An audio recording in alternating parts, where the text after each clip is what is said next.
All right, welcome to Security Guy Radio at Black Hat 2016. What's your name, sir? Christian Lees. Bring your mic a little. Okay. And what's the name of your company? InfoArmor. I like that name. Thank you. It tells me a lot. Yeah. Tell me what you do.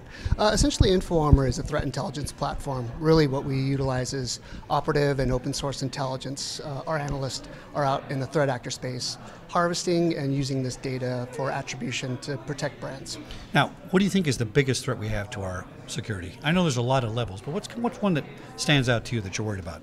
You know, that's an excellent question. I would say general complacency, right? Just being asleep at the wheel and not recognizing the threats that are out there. Yeah, because a lot of data breaches now are bring your own device, right?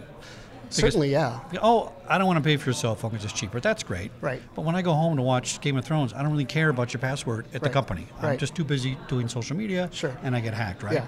So I understand that most hacks are not because, and Security Guy Radio's brain's a little slow on this. Right.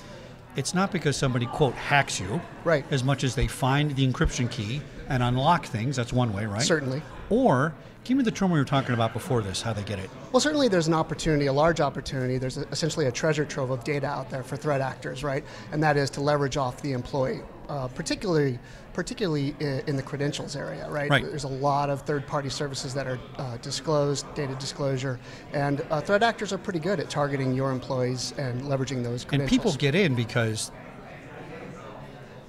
people are actually authenticated, right? but they shouldn't be. Sure. And what's the term for that? We just talked about it a minute ago. We're talking about how to.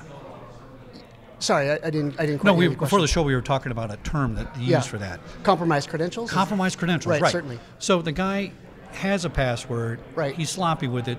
He loans it to his buddy. The network doesn't know any different and says, well, you're okay, I'm going to let you in. Right. And in fact, that's a it's a breach, but it's a quasi-hack, so to speak, right? Could be Certainly. a social engineering hack where Sure. I trick you into all that information, right? Right. Also, I would say that there is a certain behavior with our employees by using our corporate credentials for other third-party sites. Do you really need to use your corporate credential for a Netflix account, etc., or Facebook? Probably not, but that will also enable threat actors. I wasn't aware of that. Yeah. Is that a trend? That is a trend, yeah. We see a lot of corporate credentials that are in use by the threat actors or actually offered in the threat actor space. Now, is that because they're using it while they're at work, or they use it privately too? They use it. Yeah, they use it privately, of course, for Right. work, right? Commonly, hey, I'm going to sign up for Adobe account. Yeah. But we do see a lot of corporate credentials utilized with third-party sites, and typically these are private. Move your mic just a little closer. Right? There you go. So, how does InfoArmor get a handle on this and help corporations prevent that? Right. So essentially, since we're human intelligence driven, right, we're operatively driven, our analysts are out there in the threat actor space monitoring for data disclosures, typically through a domain. We call it domain monitoring. So any of this data that we see within the threat actor space, we can then correlate it to the actual domain itself, Now, or the employees as well. do we use? Here's the challenge in security. You have a guard, Yeah. or let's say a corporate investigator. He's got one level of knowledge in this. Right. And then you have the IT guy, Yeah. who is a different, I'm not going to call it higher, just call it a different level of understanding IT stuff, right? Certainly. How does your company help get that down to a level where the actor, in other words, Right. the physical security guy is usually charged with acting and doing something about it. Right.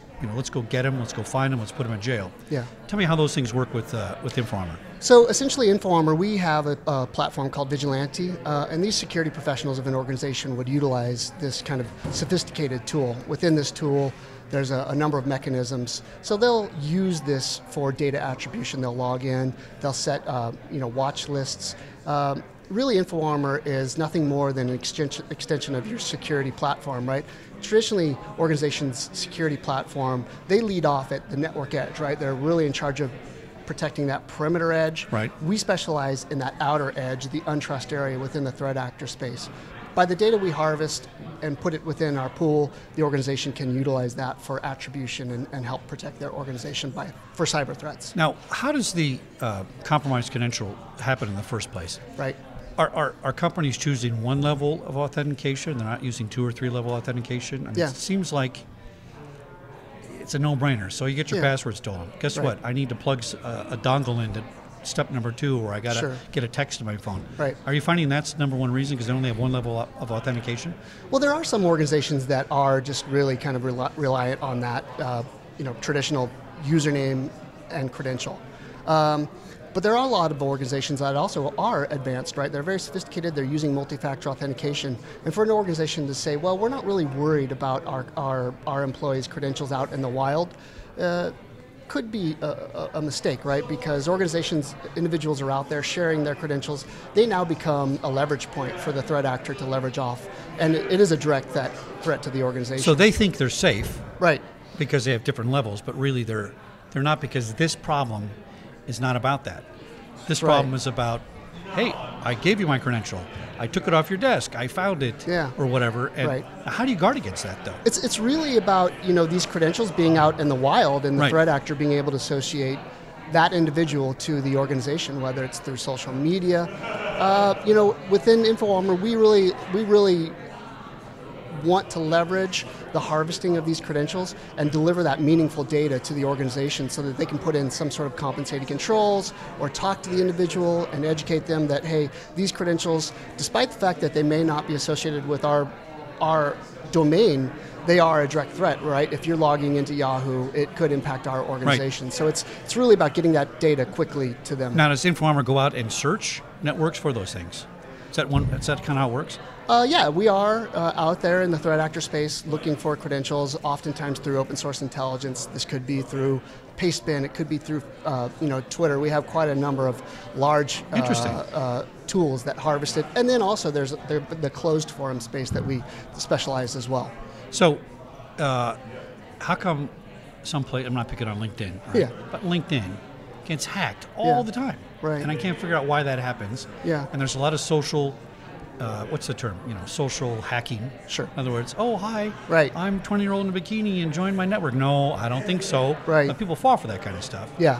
Are you finding that the social media is the place where most of these breaches are happening now, where people are out there, like you say, using their corporate IDs and things like that? No, I would say it's wide, right? LinkedIn is just a very large example, and it's very near and dear to us, right? Especially considering that, it's safe to assume that 50% of people are on LinkedIn, particularly in the corporate world. So it's pretty big. That's almost everybody in a way, Because the other 50% don't get computers probably, right? But eventually they'll get there, Right, yeah. So, I think it's just an example, but the disclosures are widely dispersed across all levels of organization. What's the next level you guys are working at to get, the next best thing? Don't give any company secrets or anything like that, but... Right, yeah. We're very focused on our worldwide centers. These are actually out there consuming the reconnaissance efforts of threat actors. We're also building the threat actor library so that individuals... Oh, interesting. Right, okay. Yeah. So you can look into our platform and recognize the threat actors, what they're capable of, right? It's really kind of going into the who, what, why, when, where, and how. One of our unique factors is the fact that we think most organizations, security organizations, really leverage IP reputation feeds and say, hey, we do cyber. We go much further, and we can really kind of give you the who, what, when, why, where, and how of threat actors. If you have a proof point, we'll go in and investigate it for you. Now, let's say I'm a Disney, and I'm interested in this product. Sure. Sell it to me. Tell me how I'm going to benefit from it. Tell me what you're going to do to help me. Right, yeah. So Disney, that's an example of a very large organization. Huge. Yeah. 135,000 employees worldwide. Very big attack surface, right? So, to be focusing internally on your trust environment and not focused on that untrust environment is a scary thing, right? You want to have that attribution. You want to pick up the threat actors' conversations or kind of chatter about organizations. Right. Maybe these threat actors have a vulnerability. Maybe they're looking for something, or maybe they're looking to sell something that's associated with that organization. Now this is interesting. You say the non-threat environment, right? Yeah. So in access control, I've always believed, which is the opposite of all the models, sure, that my first answer to you coming in is no. Right. That's not what the model is. The model is, oh, you got a card. It's a yes. Yeah. It's a go, go, go. In other words, we slip thousands of people through the door because their card was good. Right. But I couldn't see your picture. Right. I didn't know the difference, right? Yeah. And I was always of the mind to say, no, let me stop, let me talk to you, let me look. And back in the day, that would be multi-layer authentication, or really wasn't, but we try to use the human element as one level, right? Right. Why are the organizations so focused on green light, go, green light, go? What, I mean, your company's solving that other side of it, right? Right. Is it just because it's easier, it's logical? What? To me, everybody you can't come on my network, period. Right. And you got to go through a lot of steps to get in there, but it seems they just make it password, card, boom. Right. Well, I think that you actually touched on something interesting, right? The trick to security is not be an impediment to the business, right? That's true. Grind it to a halt. Right. We as security professionals, we can absolutely implement very strict security rules and make it very difficult for people to do business. Sometimes I think that the company recognizes, hey, listen, we got to make a living. We got to really have this data access in order to function. So it's operations really needing a certain level of access. It's always a trade-off. I mean, yeah. I was in a live broadcast facility. Sure. And when I put that ID in there in 2000 or 1999, everybody went ballistic. I can't take 30 seconds to swipe my card. Sure. Had to retrain the culture for about 6 months. Right. Now it's common. Right. But you're right, it was a hard sell. And the other thing is people tend to balance the finance part of it with operations. Right. And say, you know what, it's going to cost $1 million, but we've never been hacked.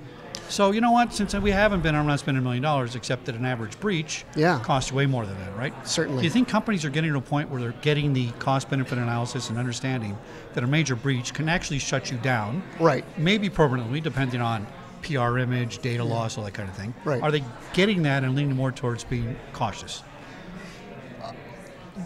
Very good question. Yeah, I think that there's probably examples of all of the above, right? I think there's organizations out there that are underfunding security. Right. Thinking it won't happen, or perhaps maybe the brand can endure, depending upon the type of incident. But I think more organizations are really coming around to, hey, listen, it's a dangerous world out there, right? And if we're not out there hunting the hunted and recognizing the threats, then we are susceptible to some sort of incident. Yeah, I mean, they say it's not a matter of who's been hacked, it's a matter of who's not been hacked, and eventually they're going to say, Security Guy Radio got hacked. Right. I put my calendar up online about 2 weeks ago, and that same day, I had about 20,000 attacks on my website. Unbelievable. Now, if they want to steal my radio show, I'd be glad for them to steal the show and listen to it, right? Yeah. I need all the publicity I get. But I was just a little bitty nobody company compared to these other things, right? Right. And maybe it's because we're at Black Hat, not really sure what it is, but what do you think is behind the psychology of a hacker? My opinion is it's a violent act. Right, yeah. And I define violence very low because if I catch you at the start when you're not trying to kill me, that's the best place to start. But really, you're going to come into my company and take my data and steal my employees' information and ruin a bunch of lives. It's violence, right? Is it they're trying to prove they're smarter than everybody, or there's something weird behind it that's just not a normal kind of criminal behavior. Right. You deal with these guys. What do you think? Well, I think that the intent behind the threat actors is wide, right? It's not always financial gain necessarily. They just do it to do it, right? Right. Well, I think that there's probably three areas, right? First and foremost, the intent to turn something into a revenue stream, right? Secondly, is the intent to hack for change, right? Hacktivism, some sort of political implications. I actually kind of like hacktivism myself. Yeah. Depends on what side you're on. Well, it depends upon, and then lastly would be, your intent is to build a name for yourself, right? And, so I'm the guy and I'm out there and I'm dumping it into open source intelligence saying, check it out here, here's what I've done. So we moved more towards the financial side of it? Because back in the day it was more like the 12-year-old saying, look, I can hack your Pentagon server. Curiosity. Curiosity, right. Yeah. Now it's going more into a business model with ransomware and all that kind of stuff. Right, yeah, you even see ransomware as a service, right? Out there $39. So it's very mature. The entire life cycle of it is. It's to me, the underground economy is a living organism, right? Right. And it corrects itself, it overcompensates, right? You see that routinely. Well, been a fascinating discussion. Thank you very much. Name again? Christian Lees, InfoArmor. And CEO? CISO. CISO, I'm sorry. It's okay. And InfoArmor.com? InfoArmor.com. Thanks for coming on Security Thank you very much. Cheers. Thanks, Chuck. All right, beautiful. It's okay? Yeah.